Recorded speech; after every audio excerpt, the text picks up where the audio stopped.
किताबों की दुनिया में आपका अभिनंदन है। दोस्तों, डॉक्टर जोसेफ मर्फी की रचनाओं पर आधारित आपके अवचेतन मन की शक्ति, जिसका मूल वर्जन अंग्रेजी में the power of your subconscious mind है, इसे जिम जेनसन ने अपनी कुशलता और बुद्धिमत्ता से पुनः संपादित किया है। दोस्तों, इस किताब की पूरी सीरीज हमारे इस चैनल पर चल रही है। यदि आप इस चैनल पर नए हैं तो कृपया सब्सक्राइब जरूर करें, क्योंकि ऐसे ही ऑडियो बुक के वीडियोस आने वाले हैं। तो चलिए दोस्तों, शुरू करते हैं अपनी नई अध्याय के साथ। अध्याय 2, आपका अपना मन कैसे काम करता है। आपके पास मन है और आपको यह मालूम होना चाहिए कि इसका उपयोग किस तरह किया जाए। आपके मन के 2 स्तर होते हैं, एक चेतन मन या तार्किक स्तर और दूसरा अवचेतन या अतार्किक स्तर।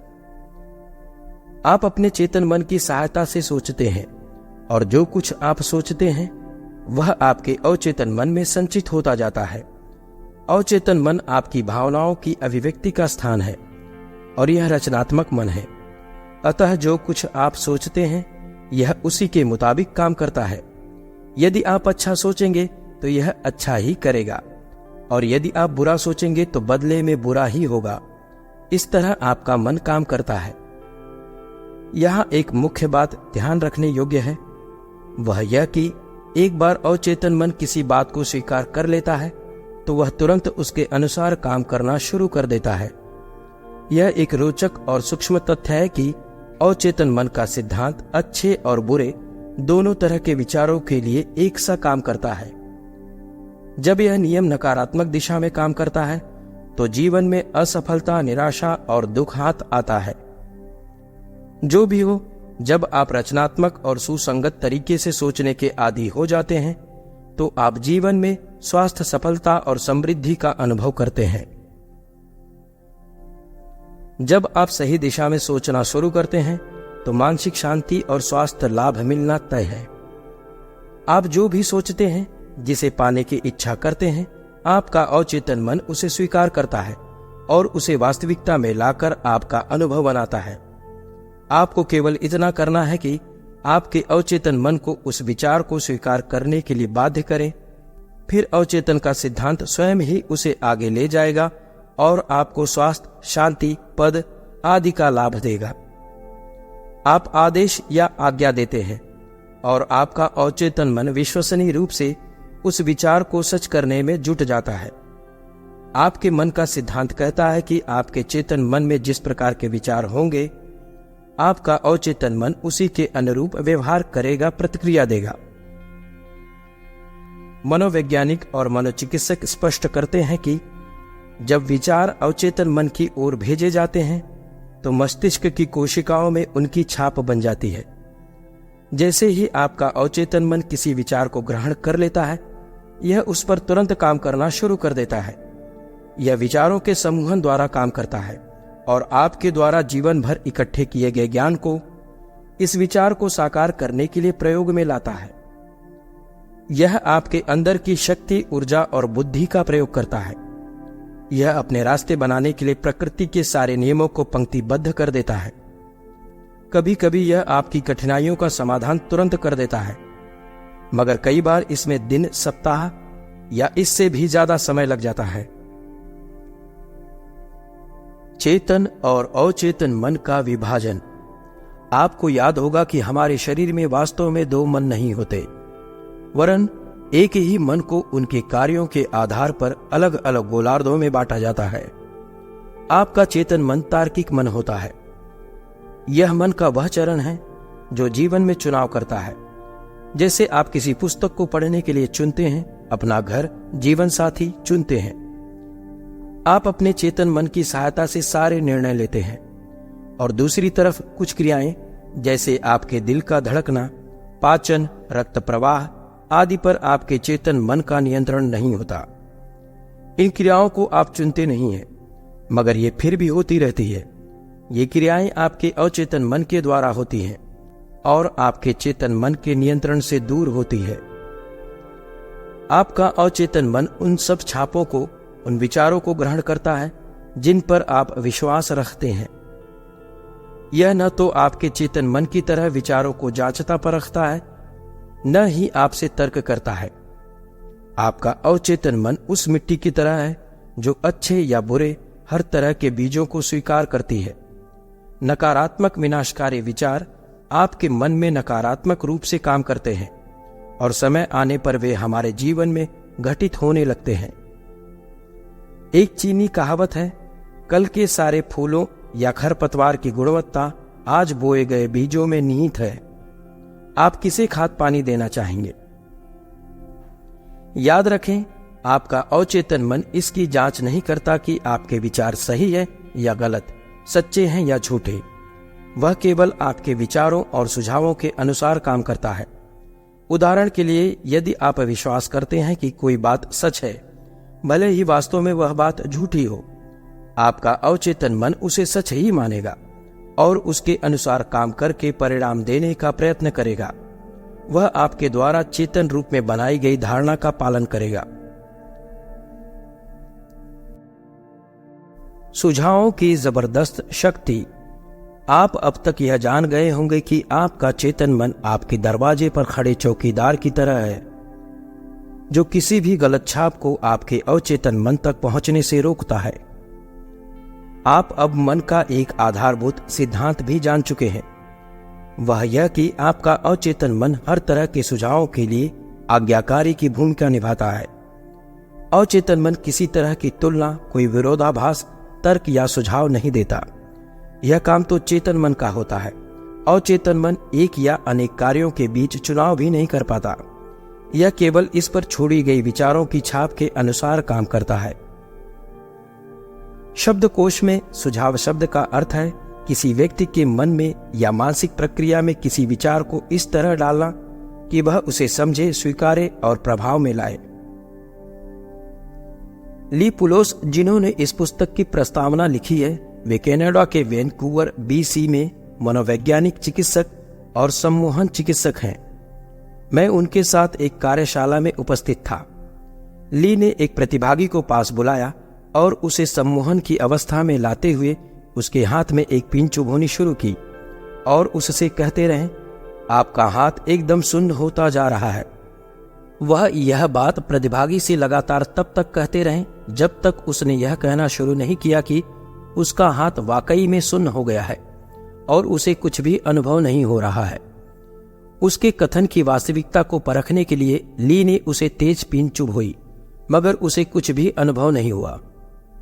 फिर उस प्रतिभागी को स्वयं अपने हाथ में पिन चुभोने के लिए बुलाया गया और उसे कहा गया, इस पिन के चुभोने से आपको बिल्कुल दर्द नहीं होगा, खून नहीं निकलेगा और किसी तरह का संक्रमण भी नहीं होगा। प्रतिभागी ने उस सामान्य पिन को अपने हाथ में चुभोया और उसके अवचेतन मन को दिए गए निर्देशों की ताकत के कारण उसे न तो दर्द हुआ, न ही उस स्थान से खून निकला, न ही कोई संक्रमण हुआ। यह सचमुच आश्चर्यजनक है। मैं यह इतने विश्वास से इसलिए कह पा रहा हूं क्योंकि वह प्रतिभागी मैं ही था। सम्मोहन के प्रयोग के समय प्रतिभागी को चौक के टुकड़े को सिगरेट कहकर परिचित कराया गया। फिर सम्मोहनकर्ता ने उसे उसके हाथ की त्वचा पर लगाया। प्रतिभागी ने तड़प कर हाथ हटा लिया, मानो सचमुच असली सिगरेट उसके हाथ से छुआ दी गई हो। मगर यह इतना ही नहीं था। आगे जो हुआ उस पर विश्वास करना कठिन है। उस व्यक्ति के हाथ पर एक चकत्ता पड़ गया था जो वास्तविक छाले जैसा ही था, जबकि उस व्यक्ति के हाथ पर केवल चौक के चपटे सिरे को छुआया गया था।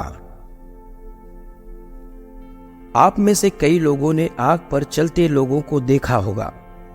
इस प्रक्रिया में भी आग पर चलने वाले लोगों के अवचेतन मन को सतत सुझाव देकर उनके पांवों की त्वचा को आग का प्रतिरोधी बना दिया जाता है। फलस्वरूप वे नंगे पांव जलते हुए कोयले पर चलते हैं, मगर उनके पांव जलते नहीं हैं।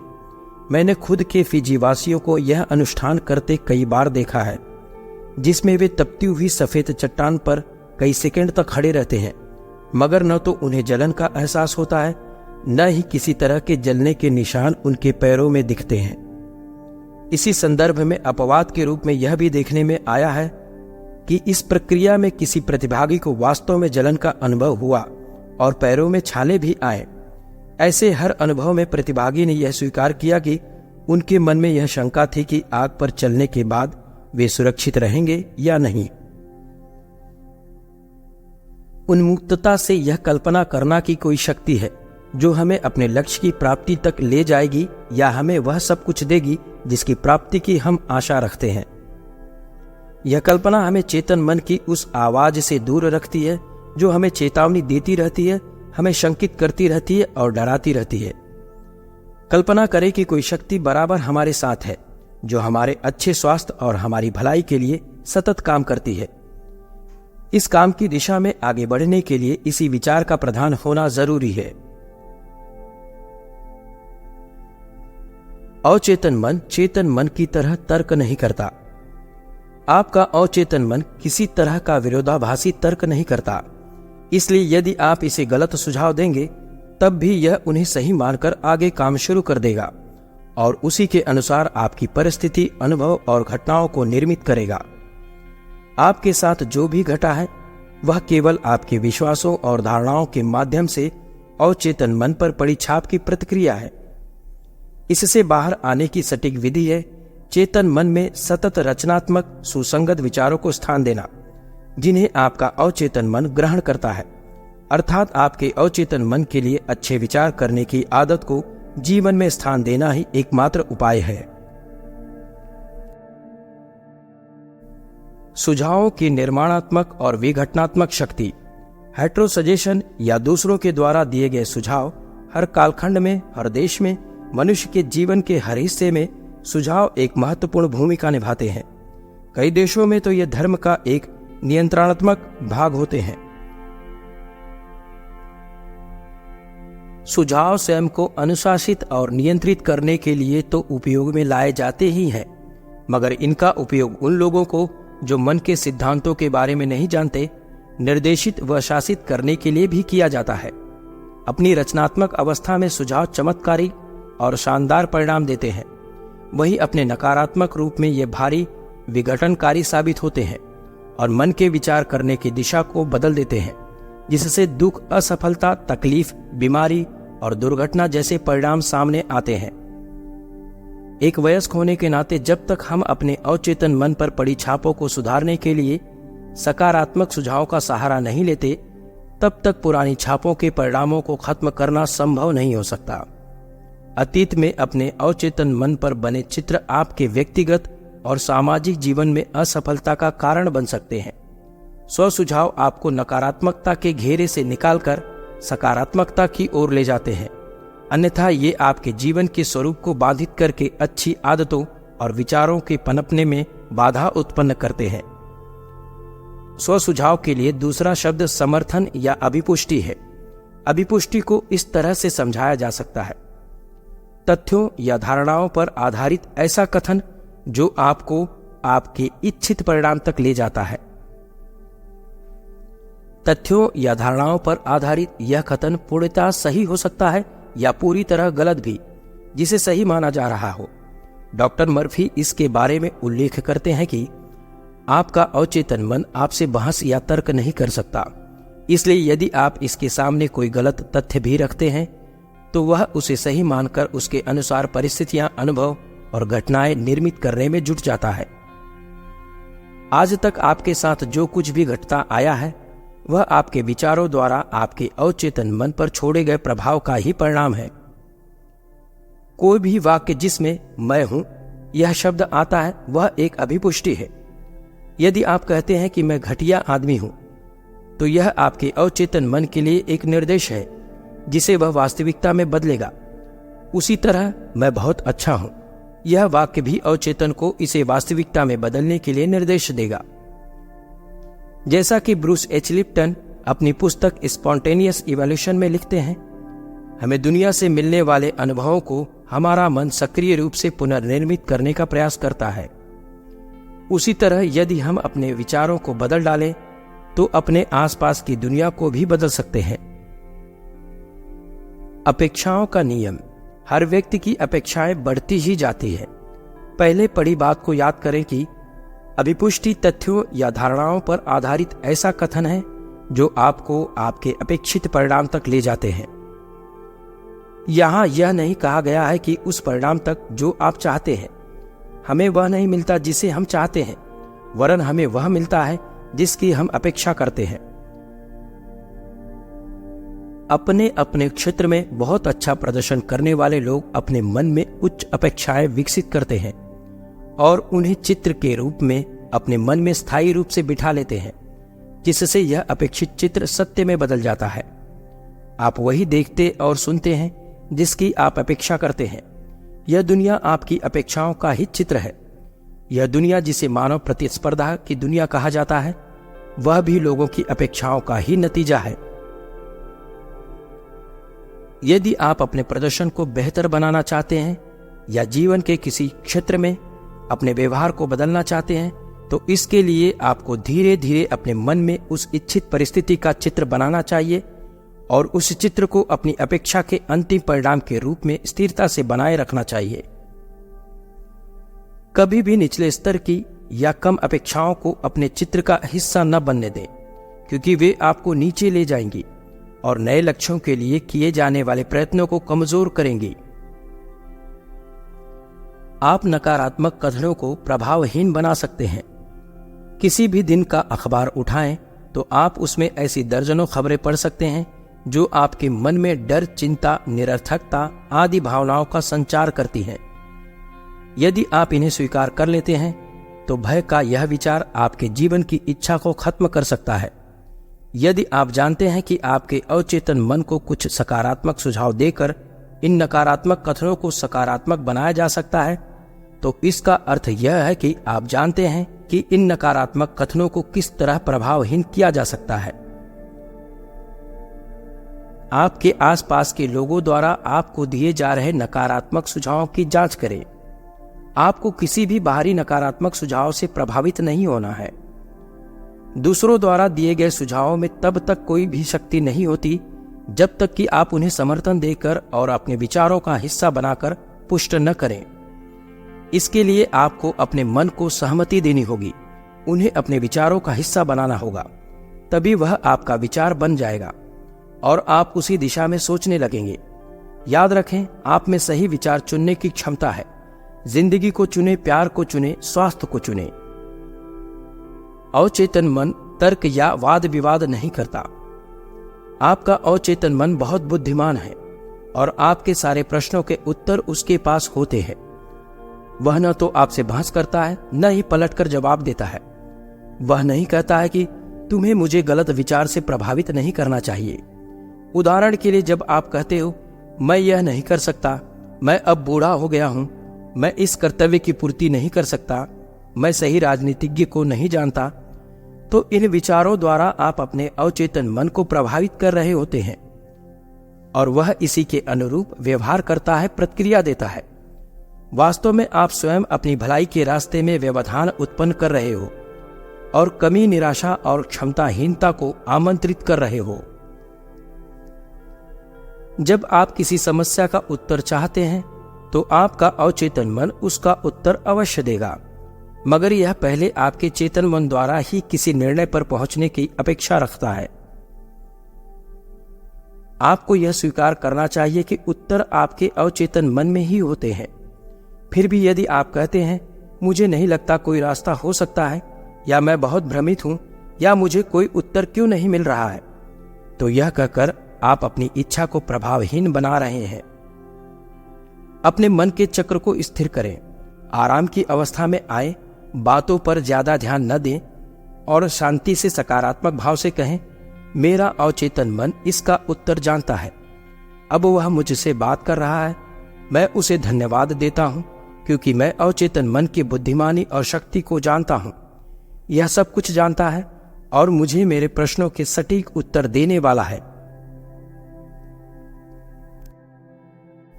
ध्यान रखने योग्य बातें। अच्छा सोचे, अच्छा ही होगा। बुरा सोचेंगे तो बुरा ही घटेगा। आप दिन भर में जो कुछ सोचते हैं वही आपके साथ घटता है। आपका अवचेतन मन आपके साथ विवाद नहीं करता। आपका चेतन मन जो भी कहता है वह उसे स्वीकार कर लेता है। यदि आप कहते हैं मैं इस खर्च को बर्दाश्त नहीं कर सकता, हो सकता है यह सही हो, मगर इसे इस तरह न कहें, बल्कि कहें मैं इसे खरीद लूंगा। मैं जानता हूं आप में चुनाव करने की शक्ति है। स्वास्थ्य और खुशी को चुनें। आप दोस्ताना व्यवहार भी चुन सकते हैं और इसके उलट भी सहयोगी, खुशहाली, स्नेही, प्रेममय व्यवहार को चुनें और सारी दुनिया आपको इच्छित प्रतिक्रिया देगी। एक बेहतरीन व्यक्तित्व निर्माण का यह सबसे अच्छा तरीका है। आपका चेतन मन दरवाजे पर खड़े चौकीदार की तरह है। इसका प्रमुख काम आपके अवचेतन मन को गलत सूचनाओं से दूर रखना है। इस विश्वास को चुने कि कुछ अच्छा घटने वाला है और घट रहा है। इस चुनाव की शक्ति ही आपकी महानतम शक्ति है। प्रसन्नता और संपन्नता को चुने। दूसरों के विचार और सुझाव तब तक आप पर असर नहीं कर सकते जब तक आप उन्हें न स्वीकारें। आप उन विचारों को खारिज करने का विकल्प चुन सकते हैं और अच्छे सुझावों को स्थान दे सकते हैं। आपके पास यह चुनने की भी शक्ति है कि आप उन विचारों के प्रति क्या प्रतिक्रिया देंगे। आप जो कहते हैं उसका निरीक्षण करें। आपको अपने हर शब्द का हिसाब रखना होगा। कभी भी यह न कहें, मैं असफल हो जाऊंगा, मेरी नौकरी चली जाएगी, मैं किराया नहीं दे पाऊंगा। आपका अवचेतन मन किसी मजाक को नहीं समझता। वह इन सारी बातों को वास्तविकता में लाने में जुट जाता है। आपके मन में कोई बुराई नहीं है। प्रकृति की कोई भी शक्ति बुरी नहीं होती। यह आप पर निर्भर करता है कि आप उस शक्ति का उपयोग किस तरह करते हो। अपने मन को दूसरों के लिए दुआ देने, इलाज करने और अपने आसपास के सभी लोगों को प्रेरित करने के काम में उपयोग लेना चाहिए। कभी यह न कहें, मैं नहीं कर सकता। इस भय को दूर करने के लिए यह कहें, मैं अपने अवचेतन मन की शक्ति पर भरोसा करता हूं और मैं इसके सहारे सब कुछ कर सकता हूं। जीवन के सिद्धांतों और सार्वभौमिक सत्य के दृष्टिकोण से सोचना शुरू करें, न कि डर, अनभिज्ञता और अंधविश्वास के दृष्टिकोण से। दूसरों को आपके लिए सोचने का मौका न दें। अपने विचार स्वयं चुनें और अपने निर्णय स्वयं लें। आप अपने अवचेतन मन के कप्तान और अपने भाग्य के निर्माता हैं। याद रहे, आपके पास चुनने की शक्ति है। जीवन को चुने, प्रेम को चुने, स्वास्थ्य को चुने, खुशी को चुने। आपका चेतन मन जो कुछ भी सोचता है और विश्वास रखता है, आपका अवचेतन मन उसे स्वीकार करता है और उसे वास्तविक बनाता है। सुखद भविष्य, दिव्य मार्गदर्शन, सही कार्य और जीवन में मिले आशीर्वादों में विश्वास रखें। दोस्तों, अगर आपने अभी तक सब्सक्राइब नहीं किया है तो कृपया सब्सक्राइब जरूर कर लें और पसंद आई हो तो लाइक भी करें। यदि मुझे कुछ सलाह देनी है तो कमेंट कर सकते हैं और ऐसे ही नए ऑडियो बुक के लिए बेल आइकन भी दबाएं और अपने दोस्तों के साथ शेयर भी करें। मिलते हैं अगले ऑडियो बुक में अपने नए अध्यायों के साथ। सी यू। Thank you.